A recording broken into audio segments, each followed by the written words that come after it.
I love that. I love that. Let me get this button, this button, this button, and this one. I love that. Don't you dare behave. I don't even know what behaving means anymore. Ladies and gentlemen, and how are the children? Timeless lessons from the frontiers of motherhood after raising a family of adopted, homegrown, step, and sponsored kids. I'm so honored to have Congresswoman, an Emmy Award reporter, adoption advocate, founder and president of the Women's Campaign International, the Honorable Marjorie Margolies. I'm honored to have you on. We're truly honored. Oh, I'm delighted to be here. How are you? I am not, as long as I don't behave, right? I love that you said that. Don't you dare behave. Because I wanted to be on my best, you know. Yeah. You can practice, right? Yeah, I can't.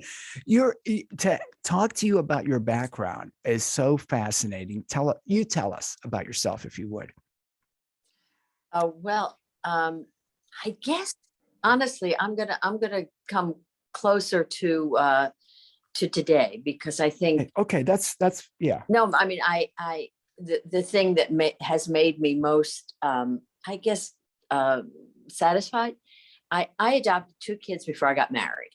Yeah. I was a reporter. I got carried away by the stories. So I adopted 2 kids, one from Korea and one from Vietnam. By the way, I was interested in adopting hard to place kids. So I started here in the Philadelphia area, and I tried, and I couldn't adopt an African-American child because it had just become, and for very good reasons, it had just become apparent, and it was true, that the social service agencies, et cetera, wanted to put African-American kids at all ages with African-American families. And they certainly were not willing to put them with white families. So I have been doing a series of stories, mostly for NBC, on hard to place kids. And one of the areas that kind of emerged was Korea. So I did a series, and indeed, a 7-year-old little girl was placed with me. Lee Hae Kyung was her name, and that's how it all started. I adopted 2 kids, one from Korea and then one from Vietnam. I actually went and worked in Vietnam for a little while, doing stories about orphanages, et cetera. So I adopted a little girl from Korea, a little girl from Vietnam, half Vietnamese, half American. Then I married somebody with 4 girls. So we had 6 girls when we got married. And then we had a couple, I know it. And then we had a couple of boys. And this is what a lot of, it's actually where the book starts. We had refugee placements, and I so highly, if it's right for you, it's not right for everybody.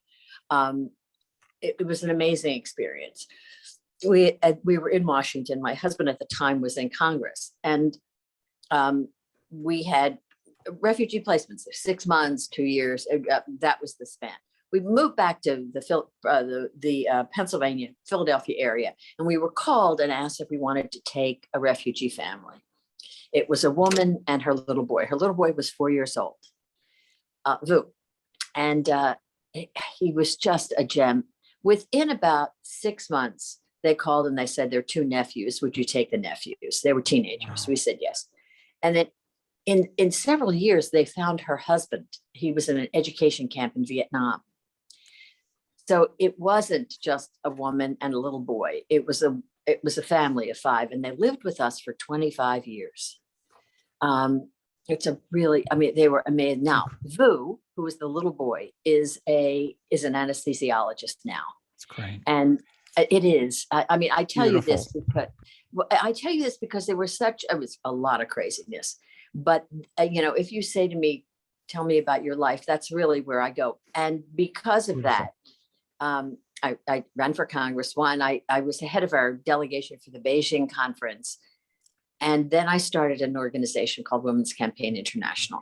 Women's Campaign International, which you mentioned, but seriously moves around the world and tries to train, works with women. Some are trying to are running for political office. summer farmers. But I think I've gone on long enough. No. Okay. But again, we've got links up also. You can go directly to womenscampaigninternational.org, womenscampaigninternational.org. We've got the links up at louisfreeshow.com and wfmj.com. It's so beautiful when you said that, and it's touching, and how you write the book is very, very touching. When you talk about that, how involved you were. Again, you're a reporter. Why reporting for you? Why? Take me there if you don't mind. That's a fair question. When I graduated from college, I went to the University of Pennsylvania. When I graduated from college, I started to teach. I thought that would be interesting, and I was fired after a couple of years. I got into a conflict with the principal over a kid whose mother was on the school board. It was a silly conflict. And I was canned, and there was no union or anything like that. And I have these wonderful parents. My dad said, maybe the best thing that ever happened to you. So I became the head of the youth corps in Philadelphia. And then I thought, this would be really interesting. Why don't I start to volunteer? Why don't I do I love to write, and I really like, meeting people and interviewing. So I went to what was then, what now is NPR. And that's where I started. I was given the boot and then I did a CBS News Foundation fellowship at Columbia, and jumped into journalism, which, as you know, can be fascinating. So I would, say, well, this is an interesting person to have a conversation with, just like I'm having a conversation with you. but I mean, I think that it is fascinating. And I mean, if you're a people person, and I know I've heard you are definitely, a black belt people person. So that's how it all happened. I can Beautiful. be much more boring and go into depth. No, it's not boring at all. When you think about it, because a lot of people will say, well, sometimes things that seem a curse can be a blessing in disguise, or I'm trying to think of some of the phrases. But if that hadn't happened, again, the bumps or detours on the road or sharp turns. The other thing, wow, right? Yeah, the other thing, the book starts. Hillary wrote the foreword, and Hillary as Clinton, that is, yeah, by the way. that Hillary wrote the foreword, and the last thing she said, well, as we were putting it together, who knows? In the middle of it, I will tell you, I went on a delegation. I went to Sudan with 10 people, half former members of Congress and half businessmen, and 6 of us came back with COVID, which was really extraordinary. So I was in the middle of kind of getting all of this book together, and my brain became fried. The book starts out, the first little introduction to it, because I asked the kids to write things. One of the kids, Vu, who I just mentioned. It's beautiful. It's beautiful. Vu is just such a doll. Anyway, Vu's little piece was in the middle of the book, and I thought, no. This is where it should start. Really, Vu said to me one day as we were walking on the beach. On vacation. And he said, what do you think would have happened to me had my folder been on a different desk that day? Wow. And as I said to him, wow, first of all, it's an amazing question. But for me, when I was putting all of this together in this fog, I thought this is where the book should start. Because that all of the people in our lives, are kind of, were there by happenstance. What would have happened to me had my folder been on a different desk that day? That's where it starts.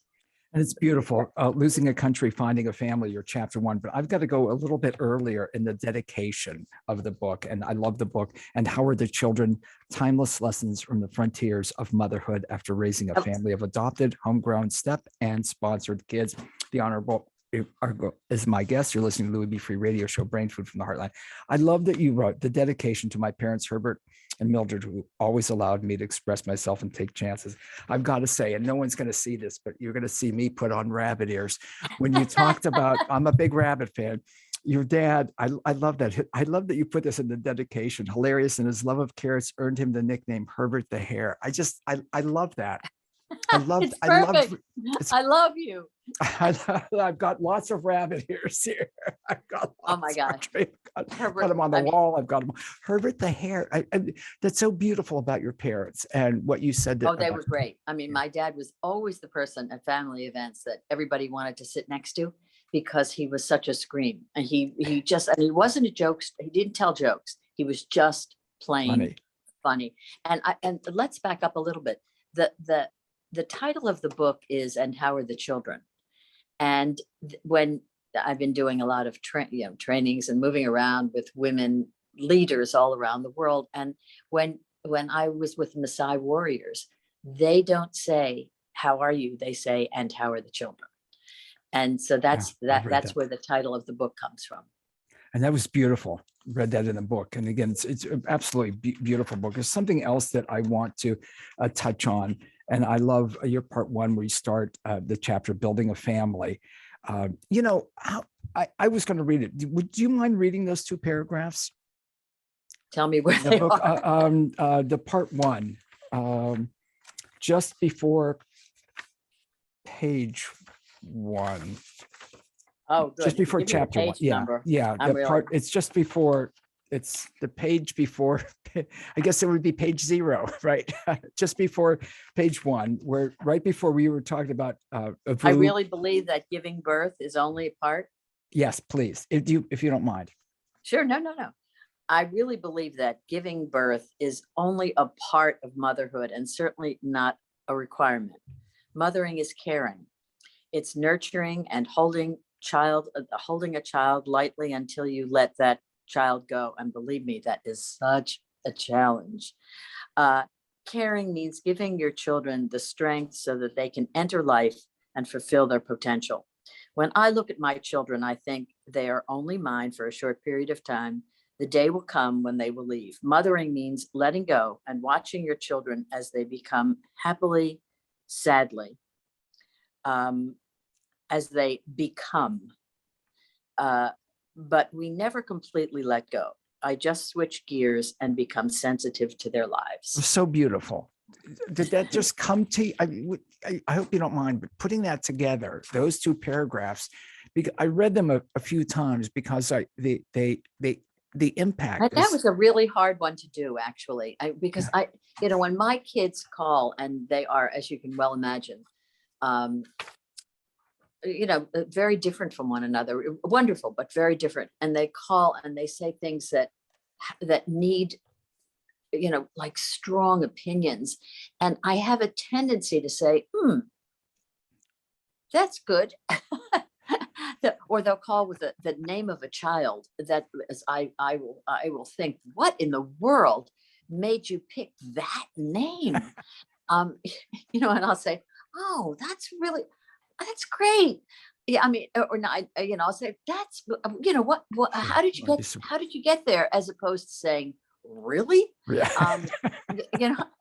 I'm trying, it doesn't work all the time. And certainly I don't, but you know what I mean? I do know what you mean. That's beautiful though. Again, because some would say, really, and be pretty judgmental, as opposed to kind of querying and ask, oh, what, so where'd that come from? Right. Yeah. Right. And that's, your child won't have to worry about having that name in school. He'll be the only one. I don't say that. Ever, you're right. Ever the optimist. I tried my best to view the situation in a positive light, et cetera, et cetera. I mean, which was what you're talking about earlier in your career. I mean, still optimistic? Well, I guess so. I mean, I have found peaks and troughs. Yeah, I was definitely born on a sunny day, no question about it. But and I also find, and a lot of my friends too, the COVID has been a very strange kind of thing for me. It's I'm we talked about this a little bit. I mean, before, I'm a people person, as are you, and so trying to be kind of super careful, etc. I also teach. I teach at the University of Pennsylvania. I teach a really interesting class. And he is absolutely he's just emailing me. It just came on my screen. I teach a class with David Eisenhower. And every 4 years, although we haven't been able to do it this round, every 4 years, we take the entire, it's at Annenberg, we take the entire class to both conventions. It's amazing. It's really, really interesting. And we, of course, have not been able to do what we do in the last couple of years. And we teach with masks on. So I find, I mean, I definitely am still an optimist for sure, but I find that I have to inject resilience in that a lot. And, and can't say, oh, well, this is going to, not be over, but it certainly has, one of the chapters is about learning from the, lessons. And so I say, and I won't say a naughty word on your You can. I can do. Let me do an adult disclaimer. The Louis B. Free Radio Show, Brain Food from the Heartlands, an adult-oriented show intended for and only for a mature adult audience. This discretion is strongly advised. Go for it, Marjorie. I'm sorry. I shouldn't. I'm okay, being well, too. I will do it. I can tell you, I'm only doing it on your show. Period. But it's you learn from the tough times, you learn from the rejections, you learn from the losses. And I am so fucking learned. Yay! Yay! Sorry, I got really excited that you said the word. Well, anyway, usually, henceforth I will say friggin'. But yeah, but I am definitely learned, and this is the part of what's going on now is this learning, and I have all these amazing grandchildren for the most part, and each family treats the unit differently. I mean, one of them, the first one, Lihei, the child from Korea, who's amazing, she and her family are on a safari in South Africa. I know. I mean, I said, okay, you want to do that? It's up to you. And I have one family that they're just so and they're just so careful. It's amazing.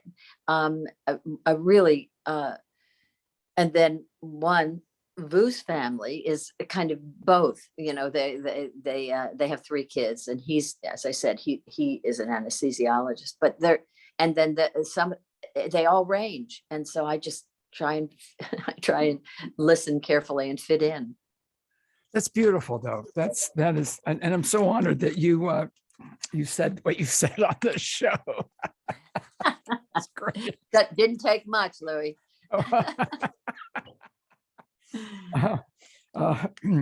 That's wonderful, though. It's wonderful about how you are with the family, and it's good lessons for people, because sometimes, when you think about parenting, about not, yes, you're always going to be the parent, or always, but to let them be in the world. Well, and also to kind of listen to the vibrations that they. This is just this sounds too academic. I don't mean to, but listen to the things that they picked up from you. I mean, I'll be sitting there and I'll think, wow, that's just the way I would have said it. You know what I'm saying? That I bet you they picked that up from from what's her face. Yeah. But it is. And in some cases, I can feel I would never do it that way. Oh my goodness. That Yeah. I have a couple of kids who have really good taste and I don't. I mean, I just, I'm okay, but have really good taste and they're impossible to buy for. I'm always saying, okay, help me out here. It's, yeah. You are right. I'm just, I love your personality and I love the book. And How Are the Children? Timeless Lessons from the Frontlines of Motherhood, excuse me, after raising a family of adopted, homegrown, step and sponsored kids, a memoir by Congresswoman Emmy-winning reporter and adoption advocate Marjorie Margolies on the Louis E. Free radio show Brain Food from the Heartland. Also, Women's Campaign International.org. And, I'd love to talk more about that down the road a little bit about what you're doing, but I've got to talk, fathers can be mothers too. I absolutely love that in the book. Yeah, it's really true. I wish that were more true. There's something about, unless you're brought up around the same kind of table that we were brought up in, with all these kids, men still have a tendency. I mean, the people I work with, whom I adore, are still feel that mothers carry most of the load with regard to homemaking, and I think it's changing a lot. And it really should. For a lot of reasons. First of all, it's very important for the children, but second of all, it's very important for the men. There's something about it that yes, it's exhausting. Yes, it isn't easy, but you get so much more out of life if you parent, and especially with my age group, most of the men whom I grew up with were not terribly engaged in the raising of their kids, and I think they look back on it and think perhaps I should have been more engaged, but who knows? I just think it's great. The one thing I really want to talk about, and you don't mind my taking over this program, do you? Excuse Absolutely me. not. Can Ladies I and ask gentlemen, I'm Louis Free. I'm the guest. It is the Marjorie Margolies radio show, Brain Food from the Heartland. Go for it. I love you. It's great. Can I ask myself a question? Please. No. What I really wanted to talk about is what I'm doing right now with. Are you busy? Are you too busy? No. I'm only kidding. That's my whole life. I love the fact that you took a telephone call. You're busting me. No. It's very cute. It's not. It's very unprofessional, but I didn't want it to keep ringing. It's not. In the studio. No, the one thing that I'm doing now, and I'm really spending a lot of energy on, is one of our programs was in Afghanistan, and we were able to get the woman out who ran the program, Nazreen, and we were able to get out. There were some wonderful people who helped us a lot. 2 ministers, government ministers, who would help us get papers and do what we had to do. We did a lot of trainings for women on empowerment, financial literacy, healthcare, et cetera. For years, we've been there since 2003. We even did a whole series of trainings in Italy because the Italians were interested in working with the women and men from Afghanistan. But we had 2 ministers who were government ministers. One was immediately killed by the Taliban. The other, who had 6 kids, we were able to get out, and he is now in the process of trying to get in. But we've been trying to get women out of Afghanistan, and let me tell you, it's just so sad. And our women who were trainers are getting in touch with us, and we're contributing to them, but they're starving and they can't go out. And these are people who are, the one whom we're helping was a medical worker, but we have professors and we have doctors and who can't do what they do. They're, then when they, it's awful. I mean, it's beyond awful. And It's beyond awful. You're right. It's beyond more awful. to the It's more to the horrific. point is this, it's no longer on the front page of the paper. It's, No, if no. we're lucky, it's on page 17 or so. If. And we just can't forget them. So we're just working so hard to get, to help get anybody we can in, but mostly the women who helped us we were trainers for WCI. Well, and people can support your work how? Well, you can go to our site, which is womenscampaigninternational.org, and there is a donate button, and that would be amazing. And it doesn't have to be huge. I mean, we're sending. It all adds up, right? It does. We're sending, and we figured it out, which is quite amazing. We're sending $100 in, to this family every week, and it sustains them. We're doing it. We're also working with some groups who are, I hope, trying to get some charter flights out of there. That was the latest. We just heard that at the end of last week.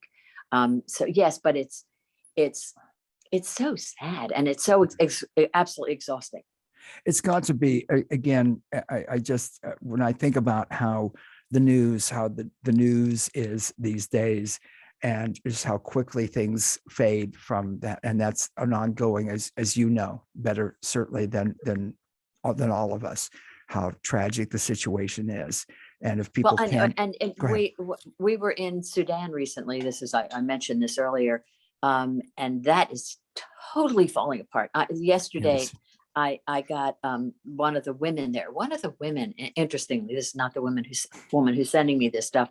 One of the women we met with in South Sudan was the Speaker of the House, was the Speaker of Parliament, which was quite amazing. And we were trying to do programs there. One of the women, another woman, is sending me pictures that honestly you can't even look at. They're just so bad. It's just gone off the rails, and you almost never hear about this. I mean, if you're ever with a group of people as well informed as some of them are, the conflict in Sudan, Ethiopia. We've been in Ethiopia. It's a mess. It's a mess. Haiti, yeah, from what I've read. Haiti. Yeah, go ahead. Awful. I mean, Haiti is a country we've done programs in also. I mean, it's just incredible, and we have so much on our plates, especially with COVID and all the stuff that's happening here. But we are leaders, and we're kind, and we should be helping as much as we possibly can. A lot of the women and children who are always the ones who are most affected by these conflicts. And again, you can donate. You can go get more information at womenscampaininternational.org, womenscampaininternational.org. Go directly to the site. Link from Louis Free Show, link from WFMJ. Go directly to the site, womenscampaininternational.org. Get the book, read the book, and how are the children? I would love to continue with you someday. I mean, if you'll do a part 2 with me, I have a blast. I've had a blast with you. Absolutely. It was really fun. And for all of you who are listening, he is really good. I mean, he really lets you do what you should be doing or what you can do. So continue to listen. Oh, me. Oh, thank you. Oh, I'm thinking. Some amorphous. No, you're very good. You're just so easy to talk to. Thank you so much. I put my rabbit ears on again. Your ears, in honor of Dad. Beautiful dedication. You're wonderful. Please, let's do it again. Absolutely. Thank you so much. Thank you so much. Have a wonderful holiday, and hopefully a better new year. Oh, hopefully, and hopefully we can talk again soon. I just love her, folks. I mean, her personality is great. The book is phenomenal, and